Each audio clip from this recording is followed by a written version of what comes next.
पहिला हामी आएको 1 महिना 14 दिन भयो। 14 दिनमा हामीले कति छाक खाएर कति छाक नखाएर हामीले यस्तो बोतल खेल्यौँ। यहाँ जङ्गलमा आएर अहिले 4000 रुपियाँ रसिदको कार्ड लग्नु भयो। त्यहाँबाट अहिले फेरि 4000 रुपियाँ माग्ने यहाँ आउँदै हुनुहुन्छ। फोटो उठाएको मैले भने तपाईँ लग्नुहुन्छ भने म दिन्छु भनेर भने हामीले भोगै नाङ्गै यहाँबाट छेडासम्म 1 महिना 9 दिनको ढेडीसम्म हामीले 4 छाक खाएर 4 छाक नखाएर बिहान बेलुकी नास्ता पनि नखाएर हामीले काम गऱ्यौँ। यतातिर हाम्रो आफन्त भन्ने कोही थिएन। एउटा फु मात्रै हुनुभएको पोइ हुनुहुन्थ्यो नि, त्यहाँको कोठामा गएर कहिले बसेर भात खायौँ, कहिले भने भोगै हामी बिहान 4 बजी उठेर गएको।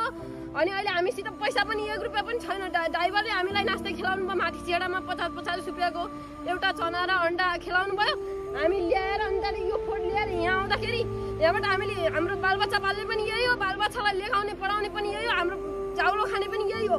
यिनीहरूले यस्तो गरेर अघि यहाँ जङ्गलमा 4000 रुपियाँ दिएछौँ। 4000 रुपियाँ नपुगेर फेरि अहिले 4000 रुपियाँ अरू ल्याउन आउनु भयो। हामीसित 1 रुपियाँ पनि छैन। अहिले पेटमा भोक लागेर हात खुट्टा थरथरी काम्या छ।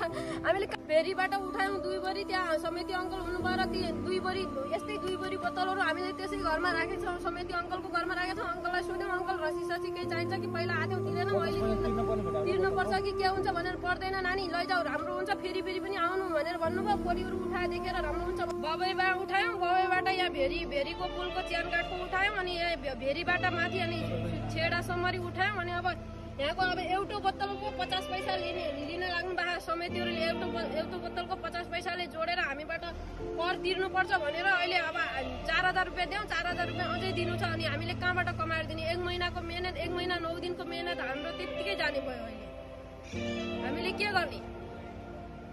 योबाट त एक न एक न्याय त पाउनु पर्यो। हामी दुखी गरिब खाइ नखाइ गरेर मेरो 3 वर्षको छोरी छोडेर आएको म आज 1 महिना 9 दिन भयो।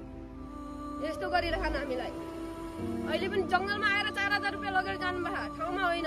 अझ यहाँ भेरीको पुलमातिर आएर 4000 रुपियाँ माग्दै हुनुहुन्छ। अब के गर्ने? हाम्रो अगाडि पनि कोही छैन, पछाडि पनि कोही छैन, हामीसित जेबमा पैसा पनि छैन।